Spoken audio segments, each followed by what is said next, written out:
Okay. Also, we don't get his video on. You might have to come back. What do you mean?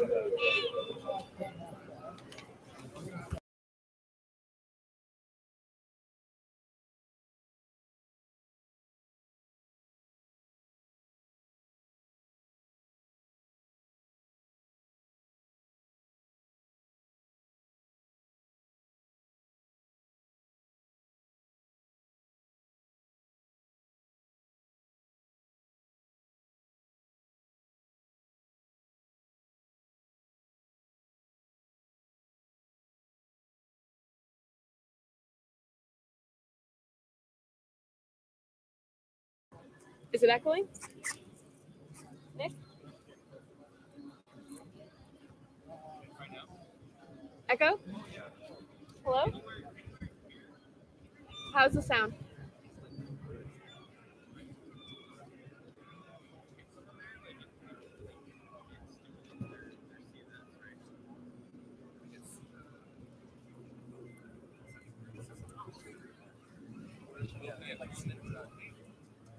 How is it now?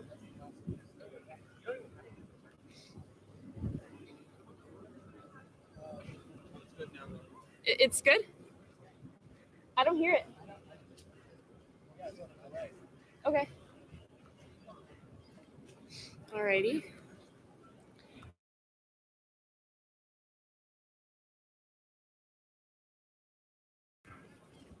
Hey, Dave. Yeah. Could you please leave the call and then come back? Because your video isn't showing up. It's showing up for me, but it's not showing on the live stream, and sometimes that makes it appear. Okay. All right. I'll leave and come back. Thanks. Do you have a high metabolism, or you just like to show off skin? I'm from Alberta. Fine. You're used to it. I'm from California. I'm wearing 10 layers. Not quite.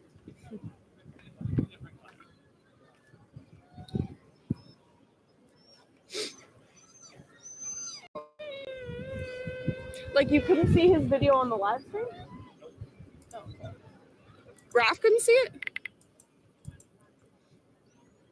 All right, how's it now? You can see him now? Yeah. Okay, good. All right, we're good now. Thank you. Making a little money on the side, betting on the U.S. election. All right, so we'll start in a few minutes here. Oh, depends on how rich the person is up there. But I'm winning 200 from one of my best friends. Yes. Like 4-1 odds. So we're just going even odds for the fun of it. Okay. Which is the last time we got like I think 2 odds.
Oh yeah, Dave, do you want me to show you how to screen share?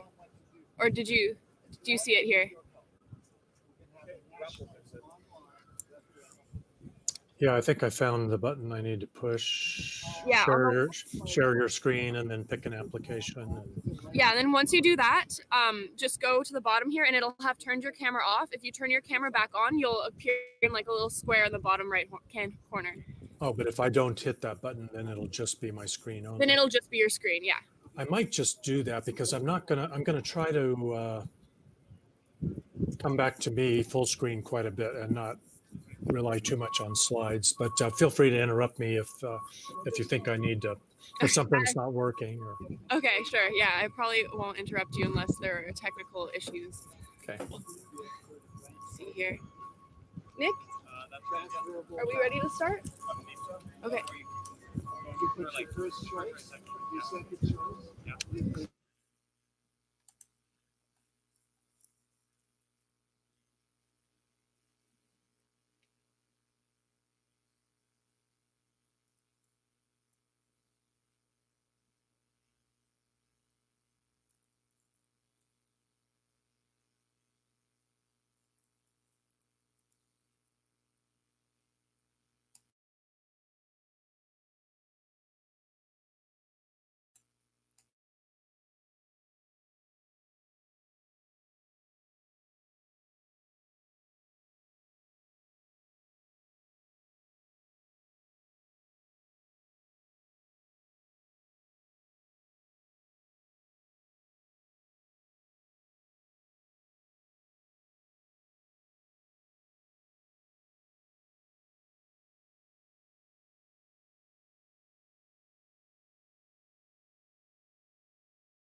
Hello, everyone. Thank you for joining us in person and online for our event on depopulation as a potential solution to the climate crisis.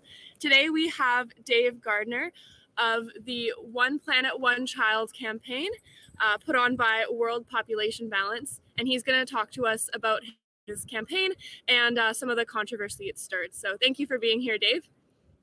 Thanks for inviting me. So time for me to take it away? Yeah, you can begin. Okay. All right, great.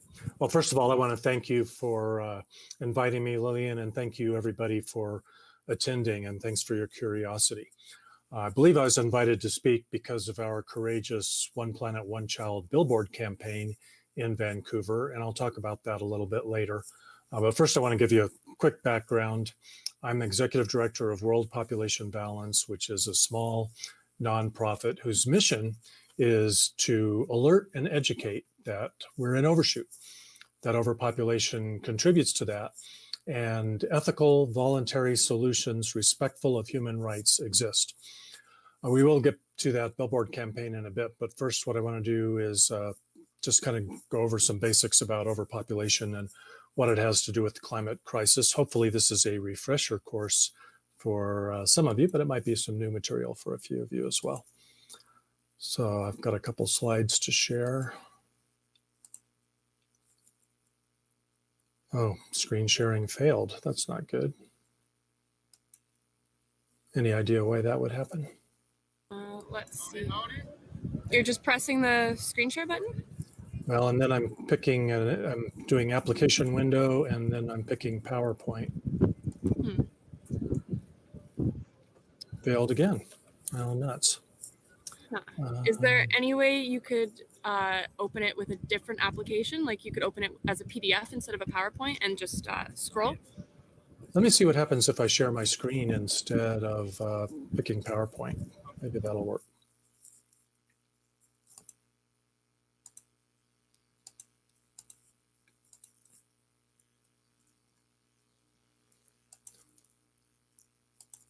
What do you get now when I do that? Nope, it failed too. No. Darn, okay. Well, maybe I'll just have to go without slides then.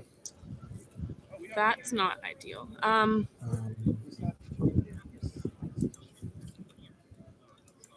can try to try opening it as a PDF instead of a PowerPoint? Yeah, but I'll have to make that PDF real quick. Okay, sorry. That's okay. If you can vamp for 90 seconds, I can probably get that. Yeah, sure. Happen. We'll just have a little intermission. And don't forget, everyone watching online, you can start putting your questions in the chat now to ask after the talk, and then we'll have a question period after Dave introduces his topic here. So I'll cue all your questions, and then we'll ask them at the end.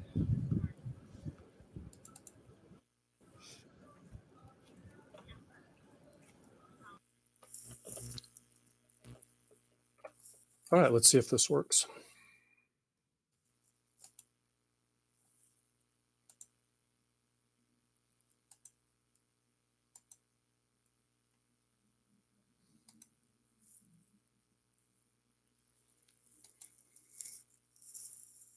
Shoot.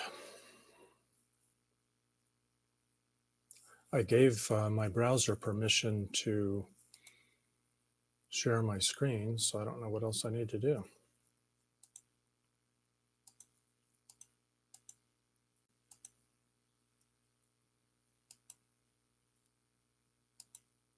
Any luck?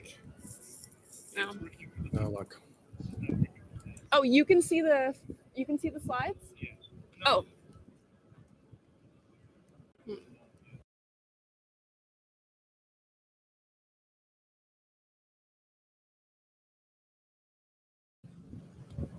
Dave, you still there?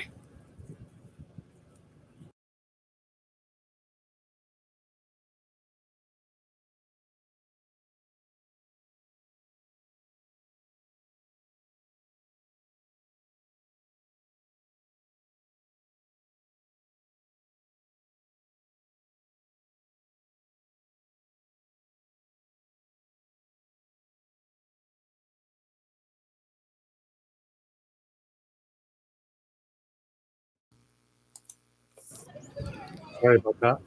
No worries. Okay. Yeah, I guess we could have done a rehearsal an hour ago. Yeah, I guess we'll have to go slideless. Sorry about that. Yeah, I tested it with my computer, but sure. Okay, well, so anyway, it won't be quite as pretty as it would have been. So basically, overshoot is the major topic that we're talking about today. According to Global Footprint Network, by July, we have burned through the renewable resources that it takes the planet a year to regenerate. That is overshoot. And that's why we're losing species hundreds of times faster than normal. Aquifers and major rivers are being pumped dry. We're paving over fertile soil and sterilizing the rest of it, poisoning rivers, lakes, and oceans, and of course, destabilizing our climate. That's really the most significant factor in our ecological footprint today. But all of these crises are important for us to recognize and do something about. Now, interestingly, the United States and Canada, we go into overshoot long before August when the world has Earth Overshoot Day. We go into overshoot in March because we're such rampant overconsumers. Now, these aren't opinions, these are facts, they're scientifically documented. And we list just a few of the scientific reports on the One Planet, One Child website that document this.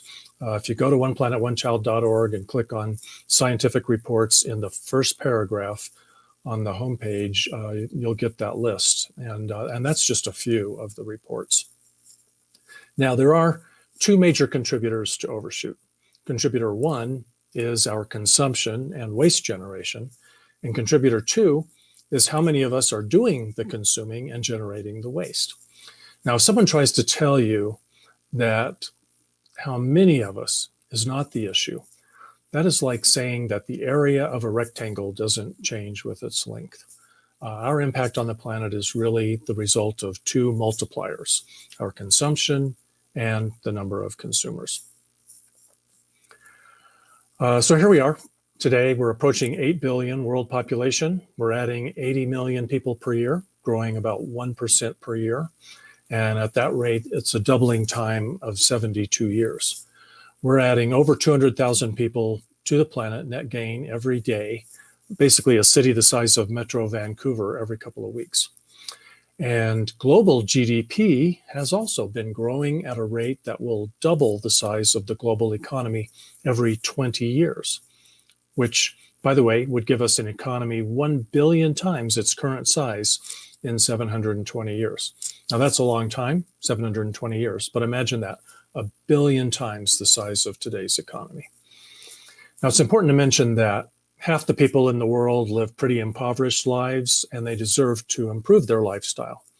And if we can manage for them to do that, that's going to put even more stress on the planet, unless the richest half scale back our lifestyles significantly, and or we allow the number of consumers on the planet to contract. Nobody really wants to believe that the way we're living can't go on, but we're here. We have boxed ourselves in. We have overachieved. Do you believe that 8 billion people can have a car and hop in it to run down the street and pick up some fast food when they're hungry? They can't.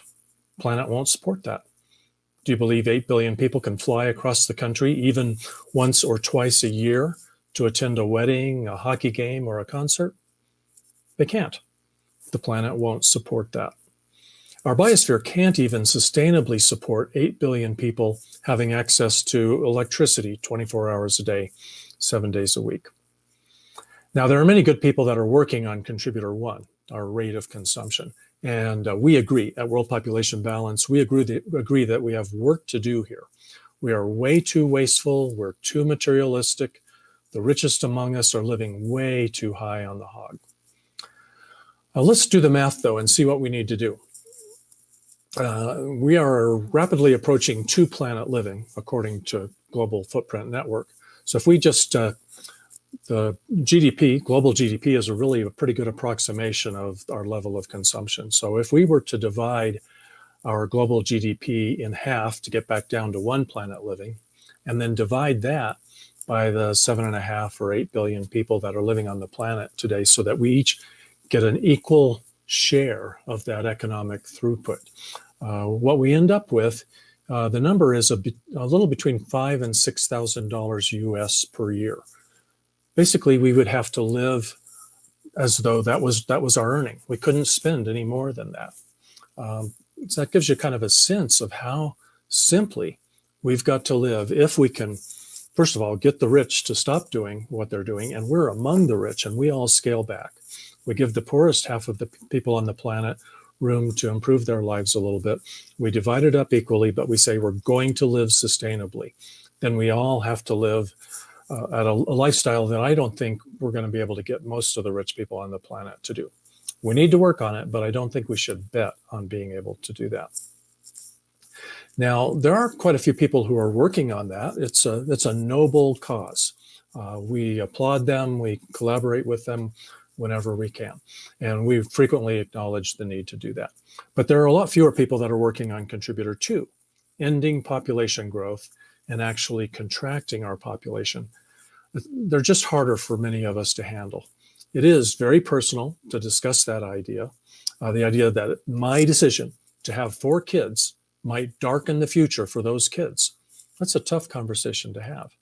It's a little bit less personal, I guess, to suggest that you should trade in your Hummer for a hybrid, give up your suburban trophy house, and settle into a modest bungalow in the city. Of course, that's not going to do it, we know now. But we can't get back into balance focusing only on our consumptive lifestyles. We've really got to be working on both of these, so we just have to get comfortable talking about overpopulation. Now, if you chart almost any environmental harm and you overlay on that chart human population numbers, they almost always match up pretty closely. There's a strong correlation, and it could be argued causation there.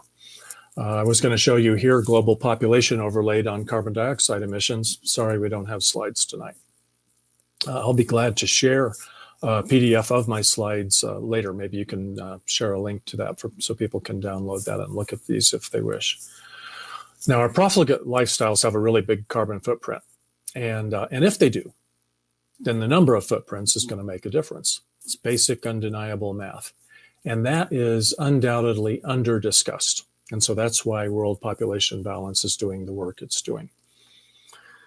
Now, let's take a look at some of the actions that we can all take to reduce our carbon footprint. You know most of them. 1, adopt a plant-based diet. That's estimated to shave about 0.8 metric tons of carbon emissions per year for a single person. We could take 1 less transatlantic round-trip flight per year. That'll shave about 1.6 metric tons of carbon emissions. You could go car-free. That'll cut 2.4 tons every year. But there's something that's even bigger than these, and I don't want to dismiss these because we should be doing these. These are good things. But having 1 fewer child has been shown to reduce carbon emissions by 58.6 tons per year. Now compare that to going car-free, 2.4 tons, having 1 fewer child, 58.6 tons. It's big because that's 1 fewer consumers. That's not somebody who has to be convinced to live simply and adopt green lifestyles. That's just somebody who isn't in need of food, shelter, water, transportation. Those figures are from a study by Kimberly Nicholas at Lund University Center for Sustainability Studies and UBC grad student, I believe, Seth Wines. Project Drawdown also identified family planning and educating women as the biggest carbon reducer. Not talked about very often because it's a little bit uncomfortable to talk about.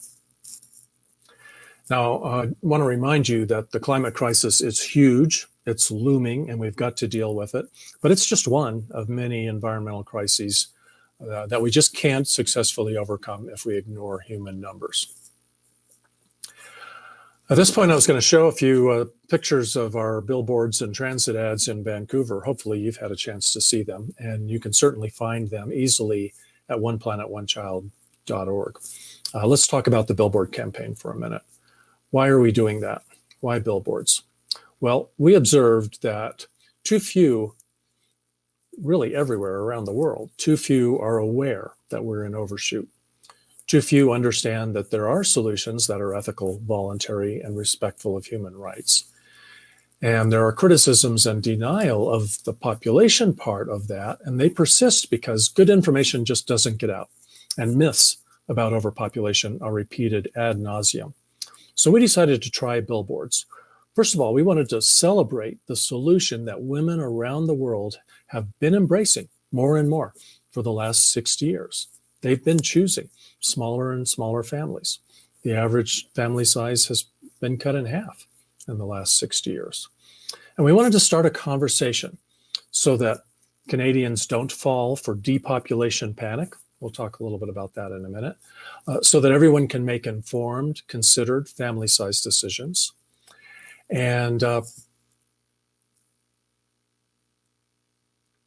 really, I think that's the main thing. That's really what we wanted to do. Celebrate what's already happening, make sure we don't fall for depopulation panic, and make sure that everyone can make informed, considered family-size decisions.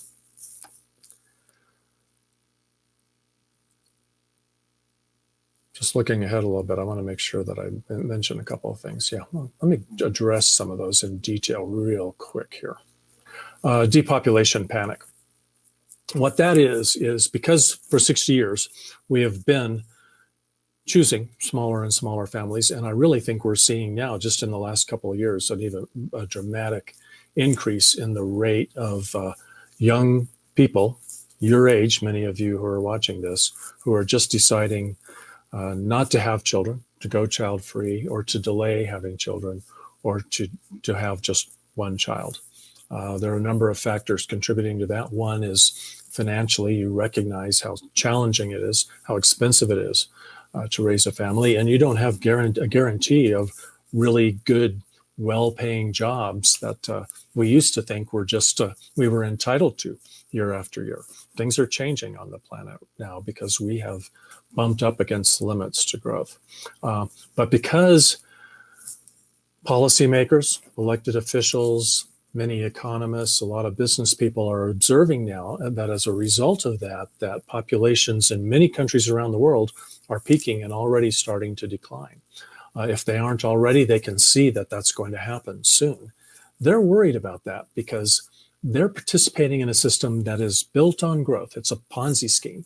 They're counting on having an ever-growing supply of taxpayers, workers, and consumers. We've developed a system that depends on that. And if we stop feeding that Ponzi scheme, that will create some challenges. But the challenges are really relatively easy to overcome, and especially a lot easier to overcome than the challenges that come with driving human civilization right off a cliff by getting into overshoot and staying there.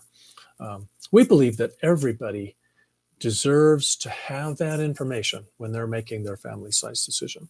We're not trying to dictate the decision. We just want everyone to know the facts when they are making these choices. Now, the campaign in Vancouver sparked a lot of media coverage, news reports, radio, web talk shows, podcasts. We were shocked. I mean, this is what we wanted. We wanted to start a conversation, but we weren't prepared for the onslaught. It was pretty amazing. But it also sparked some pushback. Some people took offense, and some were even outraged. And I want to run down some of the complaints. I want to level with you about them and address them real quickly. One, some people just couldn't comprehend that there would be any reason to limit their procreation. And, sometimes just providing the facts isn't enough to solve that issue for people. And we hoped people would head over to oneplanetonechild.org to learn a little more. You can't put the whole story on a billboard, but many people kind of just reached a conclusion that this was an awful campaign without ever investigating what was behind it. Some jumped to the usual false assumptions about the motives and intentions of any effort to address overpopulation. For a few decades now, some people have been quick to assume that racism is a motivation for anyone who's trying to address overpopulation. And we got some of that. And it really broke my heart because there's really no room for racism in the modern sustainable population movement. And we were hoping to get the conversation going and help educate people about that. And in so doing, actually overcome the little slivers of racism that are still out there. Rather than slapping people and shaming them and accusing them of being racist, if they express an idea about overpopulation that seems like it could have racist undertones, then what we'd like to do, and it's hard because I hate it. I just as soon not deal with it. But the truth is, we've got to treat those people respectfully and offer them a different perspective. And hopefully that way we could overcome racism. So it was really heartbreaking that we kind of fell into the trap of being accused of racist. And we made a tactical error that made it too easy for that to happen. Another criticism is that it's eugenics. And I'm really not going to waste a lot of time talking about that. That's, there's been cases of eugenics in the past, but that's the past. And the best way to make sure that we don't repeat any of the ugly things that have been done in the past is to be really educated, have a lot of daylight on the subject, and make sure everyone knows that there's really beautiful ethical solution to this overpopulation challenge. We were accused of being eco-fascists. Again, there's just no basis for that, no facts behind that. But we got a flurry of negative response by email, telephone, Twitter. A few of us even had text messages threatening us with physical harm or threatening to hack us and drain our bank accounts. It was really pretty hateful. And then there were complaints to the city of Vancouver and to the outdoor ad company that was working with us to run these ads. Here, I was going to show you a really important graphic, and I'm sorry I can't do that. I want to circle back to racism and tell you about the error that we made that made it just a little bit too easy for someone to either just draw the wrong conclusion or misappropriate what we were doing if they just had it out for us and wanted to mislead people into thinking that this was a racist campaign. We were trying to be inclusive. So we had ads that had young, either children or infants of various ethnicities, various skin colors. We had a black baby, we had an Asian baby, we had a white child, we had a white family. But the ad with the black baby was singled out and passed around with this claim that we were racist, when really it was an attempt to be inclusive. It was a wish for a beautiful future for all children of all skin colors, and we didn't want to leave anyone out. But the mistake we made was that we made it so that somebody could just isolate one ad and draw the wrong conclusion or mislead people. You needed to see multiple ads to recognize that we were being inclusive, and that was just a tactical error, and it's really unfortunate because that invited that criticism. The other mistake was actually on the same ads, and that was some text that was really too easy to interpret as us telling people how many children they should have. And for most people, that's really a step too far, and we know that. So we know not to do that, and that wasn't our intent. Our intent was to just encourage people to make informed decisions, give them access to the facts, and to celebrate the responsible, considered family-size decisions that are already being made out there. So as soon as we realized that these were being misappropriated and misinterpreted, we removed all of these ads. We issued an apology and a clarification of our intent.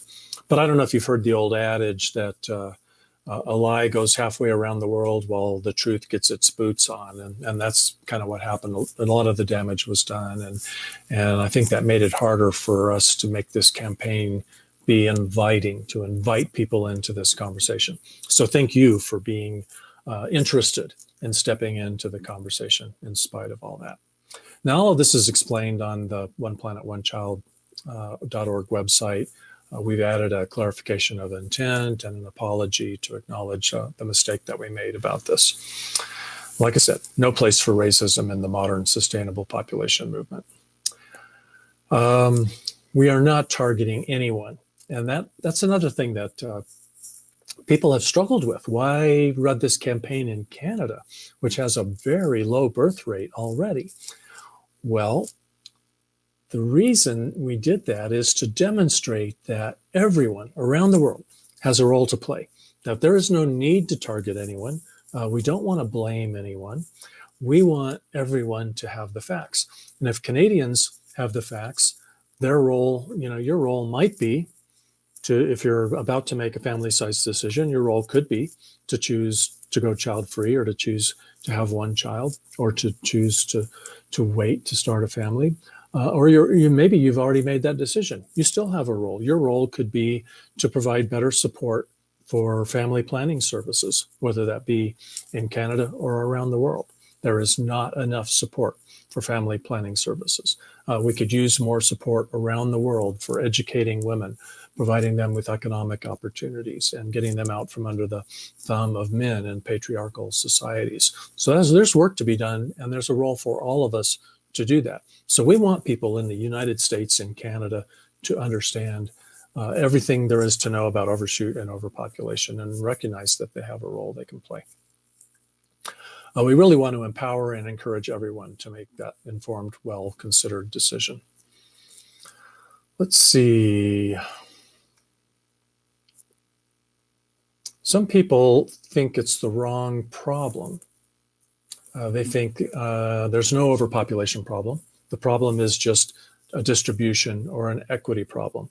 There's plenty of resources to go around. They're just being hogged or misappropriated by the very, very wealthy. Well, remember the math that I did for you. Maybe I can clarify a little bit more because this is just such a common thing that we hear. Today, our total demand on Earth's biocapacity is getting close to twice what she can sustainably meet, as I said.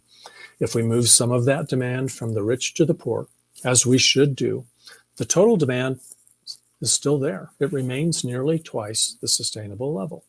So redistributing and providing more equity don't solve the problem. We all have to cut back.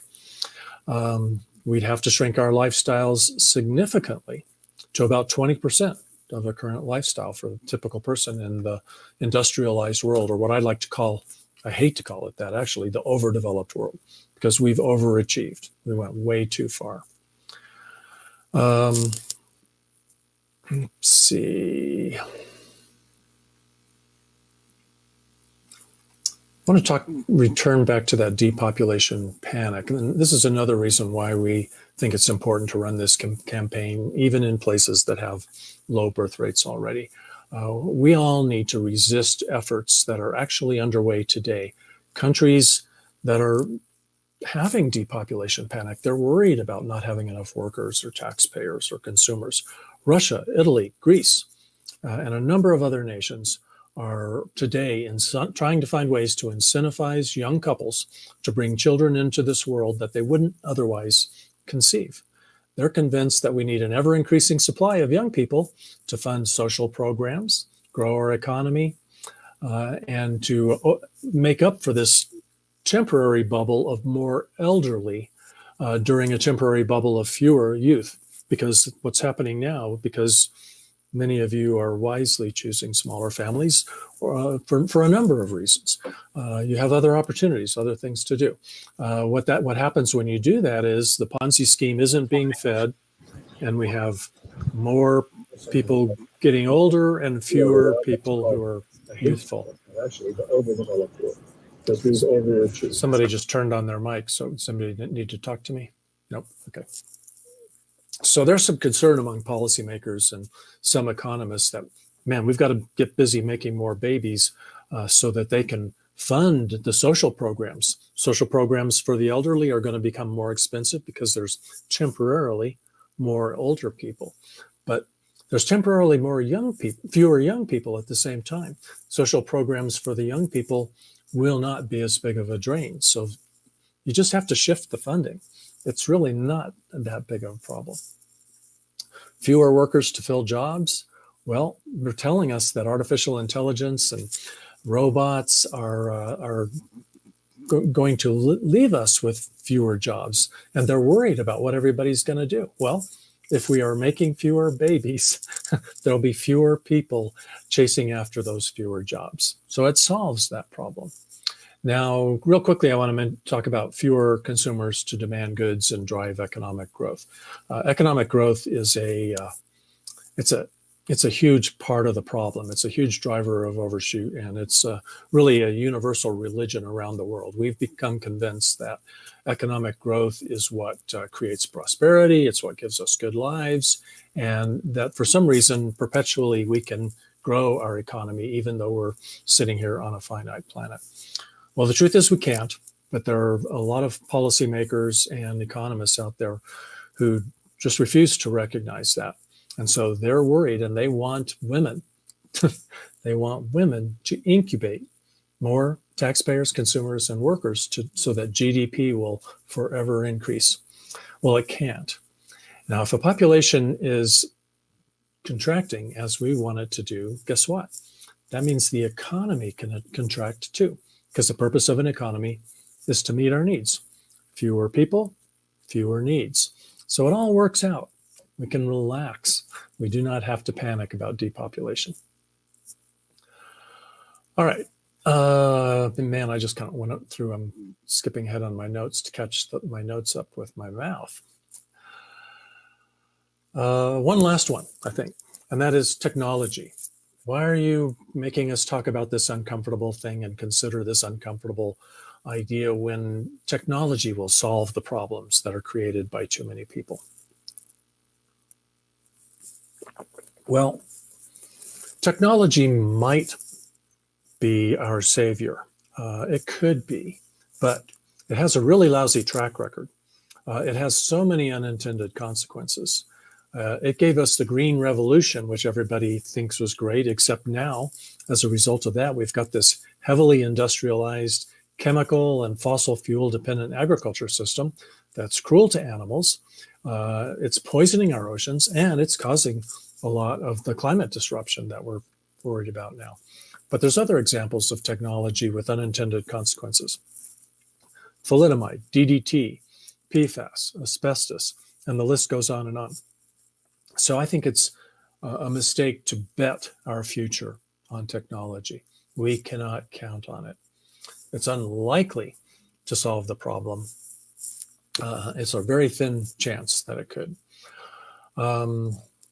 So the negative response to the ad campaign, to the idea of discussing human overpopulation, it's hard to gauge how widespread it really is. And we're hoping to see if we can't find some ways to measure that and report back to you about that. I suspect that it's less than half of the people in Vancouver were outraged about this, but I don't know for sure. But the result was that we did get some negative media coverage, and because of that negative media coverage, people got this cue that this is something nefarious. So some people did kind of fall in like sheep, and rather than investigating for themselves, visiting the website, and thinking critically and independently, they just assumed that we were evil and we needed to go. Because of all that pushback, the outdoor ad company ended up removing many of our ads. So there are far fewer of our ads running today than there were at the beginning of the campaign.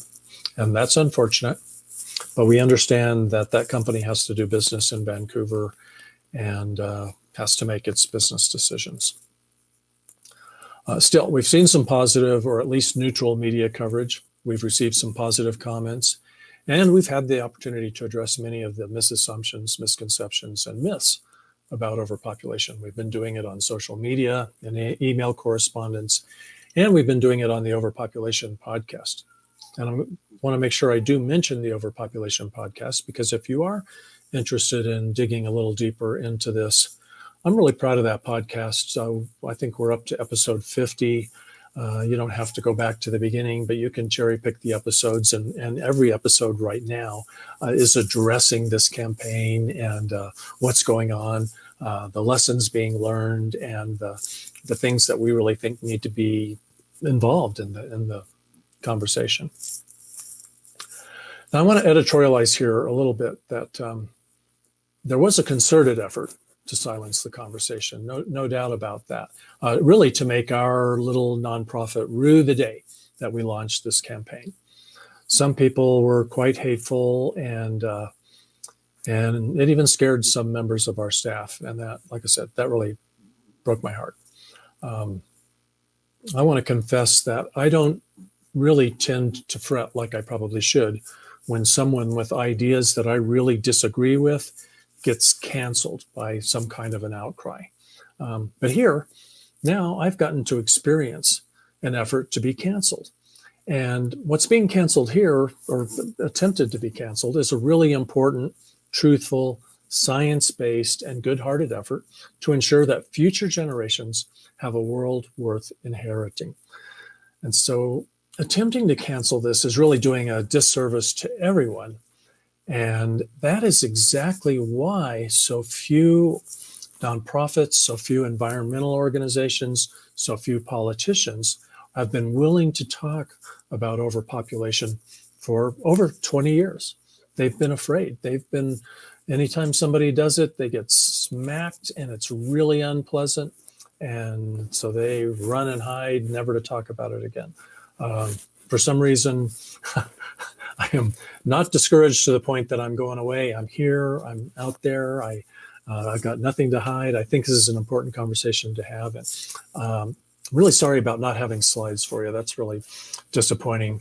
Probably because of that, I kind of whipped through the prepared remarks that I had for you. But I really want to encourage two-way conversation. So we've got plenty of time to do Q&A now. I'm all yours. All right, well, open up the Q&A in a sec.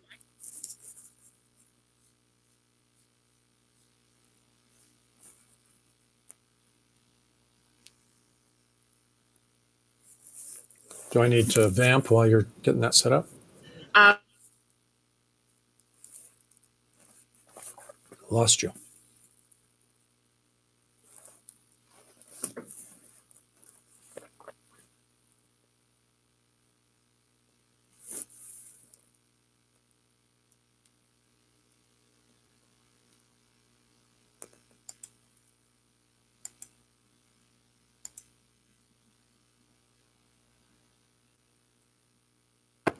All right. Hello. Hi there. My name is Corky Day, and I've been supporting this movement for several decades. And I think the most difficult problems are going to be with the two C's, the capitalists and the Catholics. So the Catholics want to overpopulate. That's part of their religion. Well, I'm exaggerating. They're actually getting much better. But the capitalists, I don't think they're going to give up so easily. And so how are you going to convince them they can still be these Wild West capitalists and not suffer under a reduced population? And if you want to talk about the religions, not just Catholics, I just picked that because it has a C just like capitalists. But there are, of course, many other religions. They think, you're just an abortionist in disguise. I'm sure you've got a lot of that. So could you tell us what you would say to those people? Thanks. Those are two very important points. And before this campaign, I'll tell you, I was thinking that religion was playing less and less of a role. But I tell you what, I have seen from the cards and letters, it is very strong. It's a very strong force against the science of overshoot and overpopulation. There's certainly some arguments to be made about creation care and God wanting, teaching us values and giving us free will. God works through us, but faith is so strong that I don't have a good answer for that. If I did, we'd probably be farther along. And the capitalists practice. Before you get off religion, does your organization have an official position on abortion? No, we intentionally do not weigh in on abortion because we don't want to cut the audience in half. We want people on all sides of that issue to learn about overpopulation first. So that's challenging. It's hard to stay neutral on that, but that's our official position so that we don't alienate anybody that we don't have to. And I'm sorry I don't have a better answer. Same with capitalists. The capitalists practice a religion that's even stronger than Catholicism. You could add up Catholicism, Hinduism, and Islam, and they still would be small compared to the worship of everlasting economic growth. That is the most powerful religion on the planet. And, there are good people doing good work. The Wellbeing Economy Alliance, Kate Rayworth with Donut Economics, Brian Check and the Center for the Advancement of the Steady State Economy. There are some good organizations working really hard to educate anyone who will listen, making tiny inroads. But I think it's one of the reasons why I think it's really important for Canadians to not roll over for the Century 21 initiative that's being pushed up there in Canada, where they're recommending that Canada double or triple its population during the next 80 years just to drive economic growth. And I'll tell you what, I would never want to tell my child that we brought you into this world. Why? So that you could fund my pension or so that you could drive GDP growth. I mean, it's just dehumanizing. There's a lot of people pushing back against capitalism. So I'm hopeful that we might be approaching a tipping point, but I sure don't have a magic answer. So could capitalism survive with a steady state population?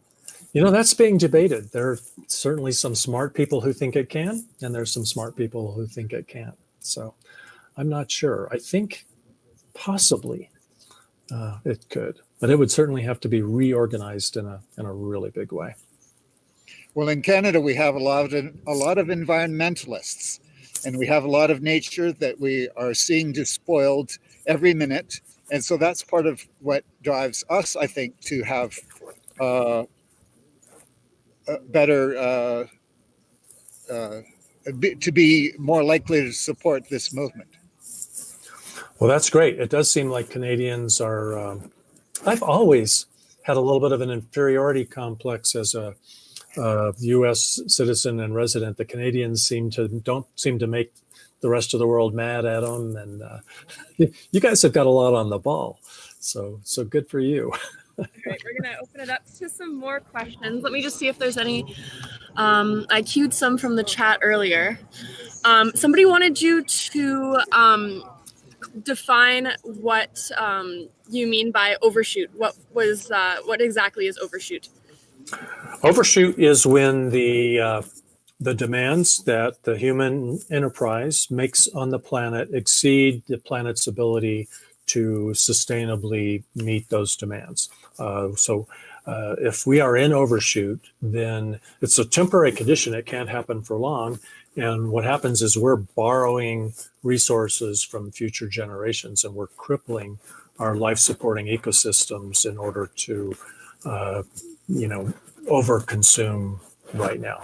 It's a temporary condition. Interestingly, according to these very serious scientists and analysts at Global Footprint Network who do very good work, and they're very conservative in their estimates, we've been in overshoot since the 1970s. But it's been, our degree into overshoot has been going up and up. So we've been able to keep it up for quite a bit of time. But probably the biggest evidence that we've stretched that rubber band about to the point of breaking is the climate crisis today.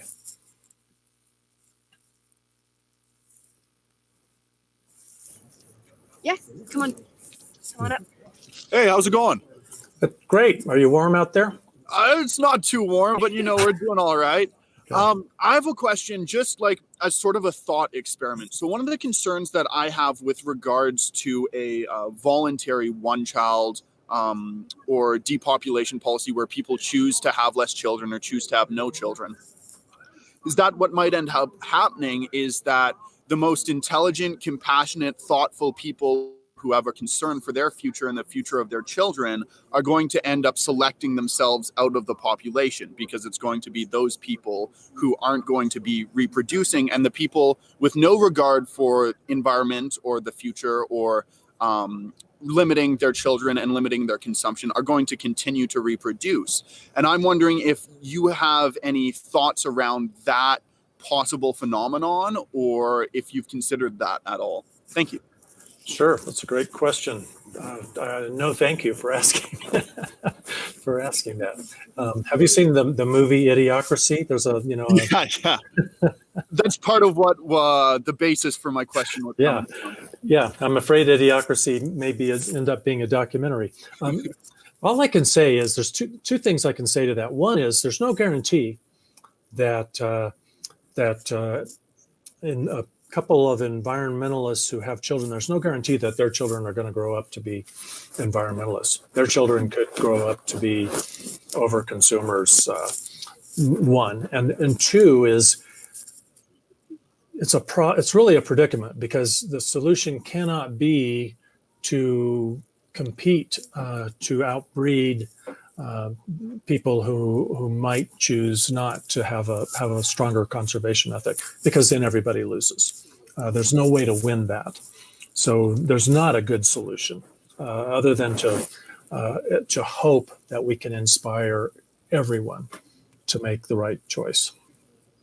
Awesome. And I know there are some other questions about the flag in your background that sort of looks like a peace symbol with like a third branch in between. Would you mind just explaining what that flag is? Oh gosh, I wish I could. I won't do a very good job, but it's the Eco Warrior flag, and I guess there's a sort of a grassroots movement.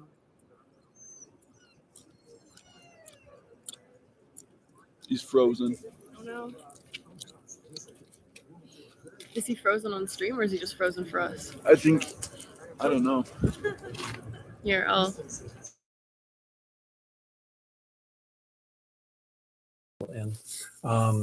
But I was honored to when I produced a documentary that was released in 2011 called Growth Busters. That's really what got me into this. And Growth Busters was all about our obsession with economic growth and our fear of addressing overpopulation. And I had a bad carbon footprint the year it came out, and went to Australia for the Australian premiere and visited a few communities. And there was an eco village where they did a screening of the film, and they awarded me that flag. And so I display it proudly, but that's about all I can tell you about it. Awesome. Thank you. You bet. Thanks for asking. Thanks for your question. I don't know your name. Do you want to ask a question? Okay, come on up. Okay, sure. Do you want me to ask another question while you finish? Okay. All right. Let's see if we have one from online here. Okay, the chat's kind of going crazy. Somebody wanted to know, do educated men and women tend to have fewer children? So could education be one solution? That is true. That has been observed, and education is, without a doubt, a huge part of the solution. All right. Are you ready? I'm ready. All right, come on up. You'll just have to lean down here. Or I can. There you go. Hey, my name is Dominic, and this is kind of like an out of the box question. Thank you. So, my out of the box question is, because I'm a sci fi geek and I love sci fi, um, according to evolution, millions of years ago, we had dinosaurs. They went extinct. And then before that, there were another species. They went extinct. So, are we next to go extinct? And then with the depopulation being resolved on its own.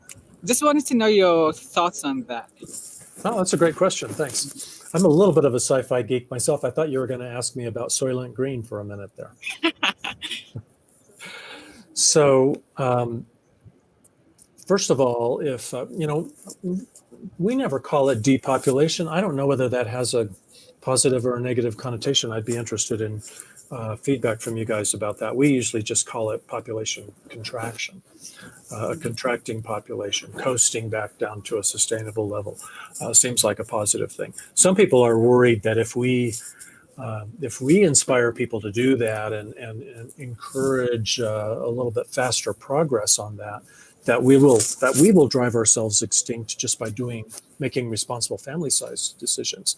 And I want to assure everybody that is really not a fear that we need to worry about, because we're so overpopulated today that it would take 100 years, 200 years, probably maybe more, before that would be a concern. And then all we have to do is just kind of return to being a little bit more relaxed about it and try to get back to about a 2.1 child per family average, which wouldn't be that difficult. So the extinction thing for the human race, I think extinction of the human race is a real valid conversation to have.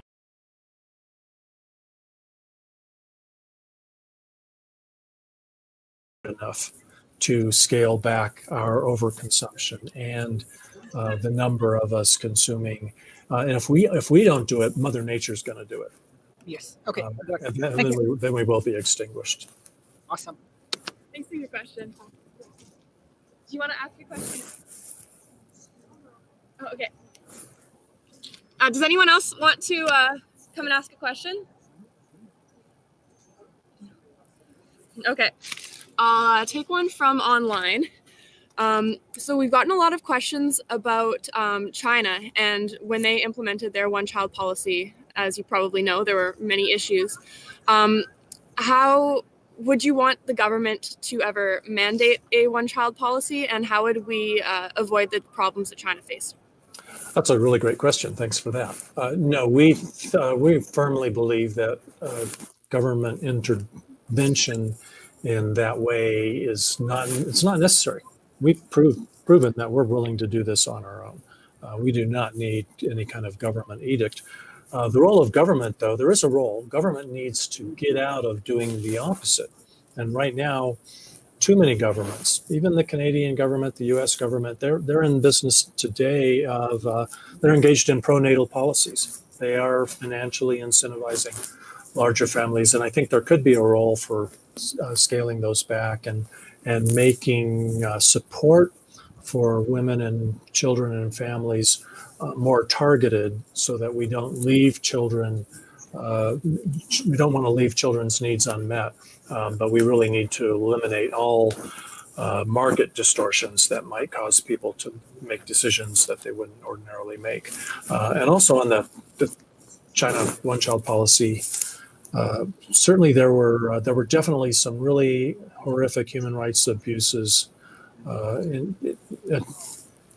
executed in the name of that policy. But what's seldom talked about is the problem that really contributed most to the negative consequences of that was the fact that was a society that didn't value women. And no one ever talks about that. If that society valued women, then there would have been a lot fewer of the sex selective abortions and those kind of things. And that's really unfortunate. I think that China is changing in that regard, and that's really great. Every society, we need to promote valuing women and gender equity in every society. And I, as a man, I'm going to say I wish that women had been in charge of the world for the last couple hundred years. We wouldn't be in nearly as bad a shape as we are today. It's a great answer. Thank you. Let's see here. Nick, do you have a question? The people are asking for you. That's so.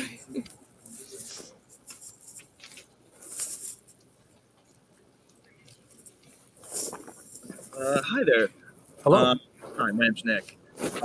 I just want to ask, does your organization seem to be addressing the most pertinent issue when it comes to climate change by focusing on this individual choice, especially advertising in Vancouver, where people tend not to have an overabundance of children? I once watched a video that countered the myth that helping develop the third world would not cause an overpopulation crisis, but it would instead create conditions in which people would have a sustainable number of children.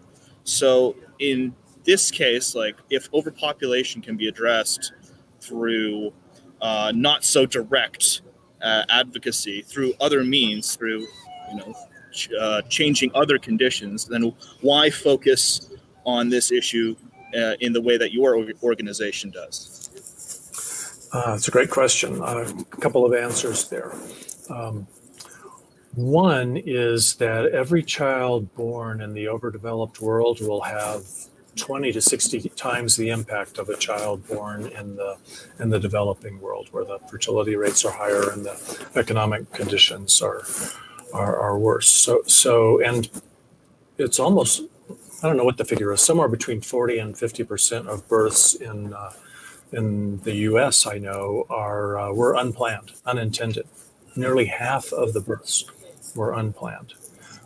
So if we can eliminate a lot of those, that's huge. That will have a huge impact on reducing our impact. And I think you and I both know there are plenty of well-educated, empowered people in the U.S. and Canada who are choosing today to have 5, 6, 7, 9 kids. Famous people that we know about. And, I don't want to shame them. I'm assuming that they made their family size decisions in a vacuum. They were unaware of overshoot and overpopulation. We think it would be really good for all the especially the richest among us to have good knowledge about this, so that the younger ones that are coming up might make more responsible family size decisions. Knowing what they do now, I think it might be fair to say it would be an irresponsible decision for somebody who's wealthy and educated and empowered to choose to have 7 or 9 kids, or even 3 kids, really. So we think that there's work to be done here. And don't forget that even in the developing world, where yes, all of the track records indicate that as we educate and empower women, that the family size goes down. All of the nations that have moved from developing to developed status over the last, several decades, they all reduced their birth rate before their economic conditions improved.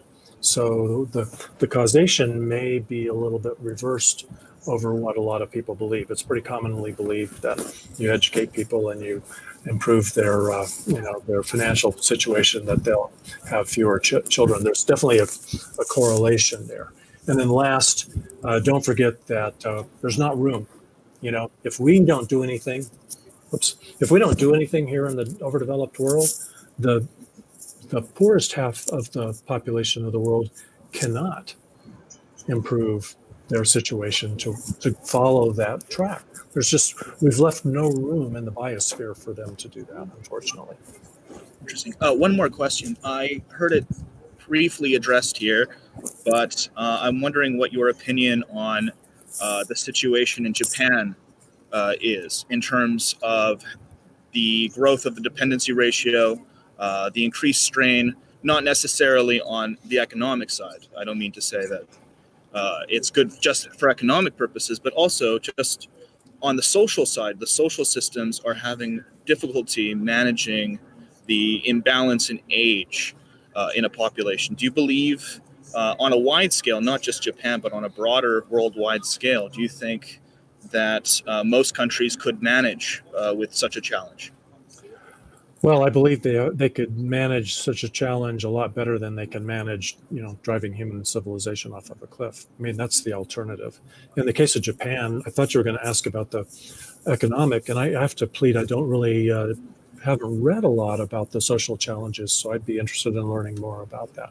But there are a number of economists who think Japan is in terrible shape because they haven't been growing their population, and in fact, their population has been declining.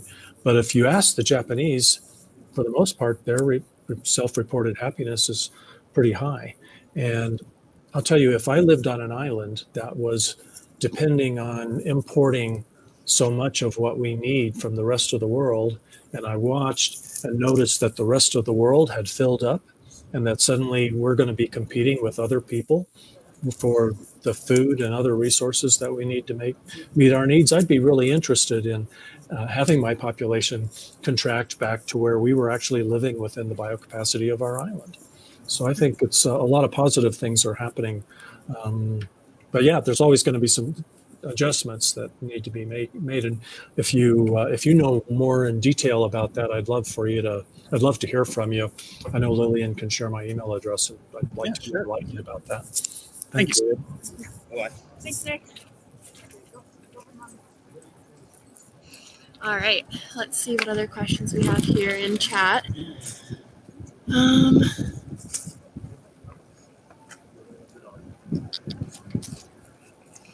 All right, the chat's a little bit going crazy with people just trying to spam it. I'm sorry to hear that. I guess it's a good thing I can't see the chat. Probably. We did get a lot of pushback about this event. A lot of people were calling us go fascist just for giving you a platform, which I was really not expecting. I didn't think people were going to be upset at us holding this event at all. So yeah, I was surprised. One person is saying, people are concerned that more population would force us to replace cars with public transport, which would be the best social change for humanity as it improves selflessness, efficiency, etc. So yeah, people, is overpopulation not as much of an issue because it would allow for more efficient means of transport? And yeah, I think that's their main question there. Okay.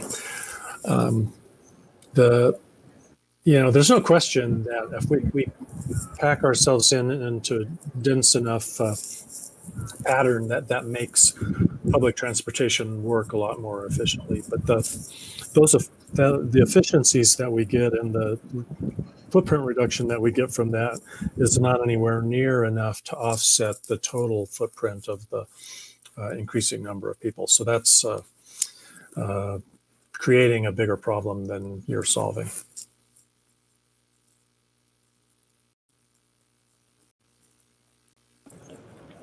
That being said, I mean, I'm a huge proponent of, getting rid of the cars and using mass transportation and actually using bicycles and walking. But I would not propose growing the population so that we can make buses and trains financially viable. Okay, thank you. Let's see here. What else do we have? I'm trying to think of what I could say about that eco-fascism thing. It's just, I mean, I think the people that make that accusation don't bother to inform themselves of the facts, don't bother to go visit oneplanetonechild.org and see what's behind it. They're just pretty quick to jump to that conclusion, and that's really unfortunate. So thanks for standing up to that so that we could have I think a really informative conversation here. This is what we need. This has been a great discussion. I actually have a question myself. Why do you think that environmentalism and just preserving the environment in general has become such a political issue? When did it become politicized?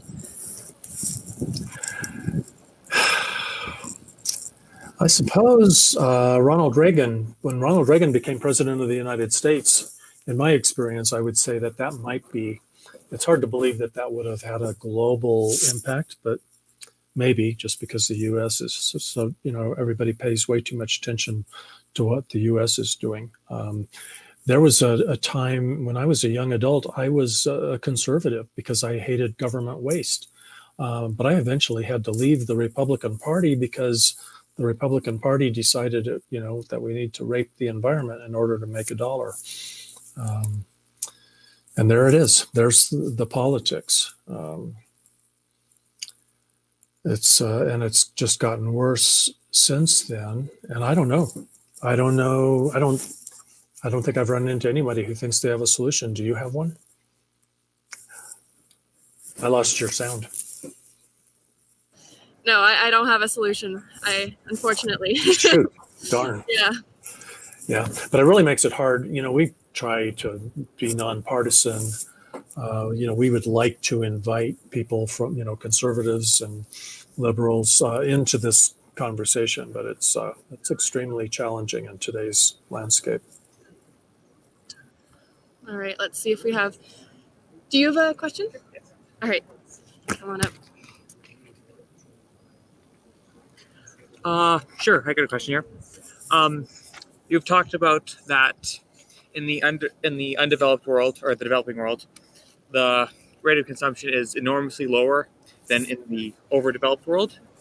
But right now we have millions of people moving very regularly from the underdeveloped world to the overdeveloped world. Would you say that we should reduce that too, as someone moving from there to here is basically the same as someone just being born here? It's a whole other conversation, but let me say this about that. It's kind of sad to me. I feel like we're a bunch of heroin addicts in a way. We're addicted to a system that is unsustainable. We're going to have to change our ways. There's going to be a lot of joy associated with simplifying our lives, but it's going to be pretty painful for a lot of people too. And I kind of feel like we're dangling candy and heroin to kids in the playground and saying, hey, wouldn't you like some of this? Life's really great. And inviting them to join us and become addicts and then have to go through the pain of going cold turkey and getting off of this horrible addiction that we're in. So I'd like to see, I think that we'd probably be doing them a bigger favor, the people who are, can't blame them for wanting to come over here where the grass looks greener on the other side of the fence. We'd probably be doing them a bigger favor if we worked harder to stop all the harm that we're doing to their economies and stopped stealing resources from them and worked to help them improve their situation on the ground, and even maybe did some reverse migration, because a lot of those cultures have something that they could teach us about living more simply. So it's pretty complicated. It's difficult, and I wouldn't even want to say that we should not be open to refugees and people who are fleeing oppression and danger, for sure. But I think it's a myth that we are offering people an improvement to their life when they come in and join us in this addicted journey that cannot last. Okay, interesting answer. Thank you. Yeah, thanks for giving me the opportunity. I rarely get the chance to opine about that. We'll see what kind of accusations I get for saying that. All right, let's see if anyone else has a question here. Do you have a question? Hey, maybe if there's time. Yeah, of course. Come on up. Oh, right now? Yeah. Hi there. Hi. So I had a question about I've been struggling this for several years, because I think most people, when they listen to you talk and when they hear the arguments about overpopulation, the threat of that to our earth and people in general, most people, I would say, agree with you in that there is a problem. But then there is that conflict, I would say, between self-interested individuals, because if you look at, the average person, probably their strongest biological desire is to reproduce. And despite having everyone agree with you, it's kind of that thing where you would say, well, I agree with your sentiment, but I want children, and I'll let someone else have to deal with that. I'll let someone else make the decision not to have children. I guess like my question would be, what is your pitch to those people who I would say make up a lot of the people who are listening right now, where they agree with your sentiment, they agree with what you're saying, but at the same time, they want to have that happiness in their lives. They want to pass down their offspring, if you will, their genetics and all that. What would your pitch be? Okay, multi-pronged pitch. Thanks. It's a great question. Really good question. One, if it's important to you to leave some kind of legacy like that, having one child gives you the ability to do that. In the situation that we're in today, where we are overpopulated and we're in overshoot, if large numbers of us decide that that's not enough, that we need to procreate more, that's something that I want to do, well, I would say, well, are you thinking about the children? Are you putting them first? Because your legacy, if enough of us feel that biological urge or that desire to leave a big legacy, if enough of us do that, then our legacy is going to be a bleak planet, a really ugly future for those children. That doesn't strike me as the action of somebody who loves children. So if you want to organize your family around your love for children, there are plenty of other ways to have lots of children, or to do good things for other children without creating a lot of them. When you're making your family size decision, you are today, unfortunately, we've backed ourselves in a corner. So you're choosing between a beautiful future for a child and a bleak future for a child. Thank you. Yeah. Thanks for asking. Oh, one other thing is, I think there's some significant doubt about how strong this biological urge really is. There's debate about that. I think some people probably feel it, but I think there are a lot of women today who are proving that it's not significant in their life. People want to know, do you have any children yourself, and how many? I do. I have 2 children. My second child was born in 1990, and a month after he was born, I was getting a vasectomy. And it was because 2 things. One is I didn't think I was a kind of a struggling filmmaker, and I didn't think I could afford to provide a good life for more kids. But also I wanted to do my part to not contribute to overpopulation. And back in 1990, I thought that stopping at 2 was good enough. Of course, now we've just kept on. We've blown past 6 billion and 7 billion. And so if I was making that decision today, I probably would have gotten a vasectomy after my first child, or maybe not even brought any children into the world. Interesting. All right. I guess we won't tell them that. Let me add something to you. I'm in my second marriage now, and I married a woman who is a Catholic who had 4 children before she married me. And I'm just saying that just to sort of demonstrate that we're not, I don't think we need to judge anybody here. We're not trying to blame people or judge people. I obviously am not judging the woman I love who had 4 children. I'm quite confident that when she made those family size decisions, there weren't any conversations about overshoot and overpopulation. So how could she have known? Yeah, that's fair. Let's just see. Do we have any legitimate questions from chat here? Does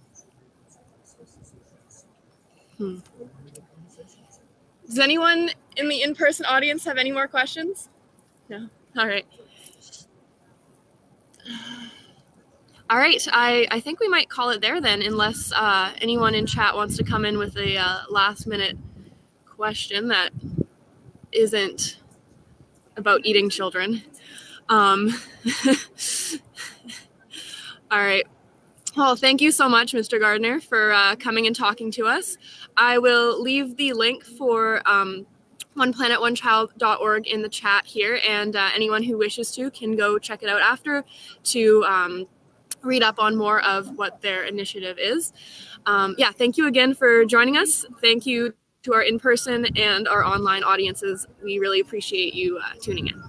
Thanks for everybody for having an open mind and joining this conversation. I'll share a PDF of the slides if we can figure out a good way to do that, Lillian. And don't forget the Overpopulation podcast. It's really a pretty amazing bunch of people that get together and talk about this issue every couple of weeks.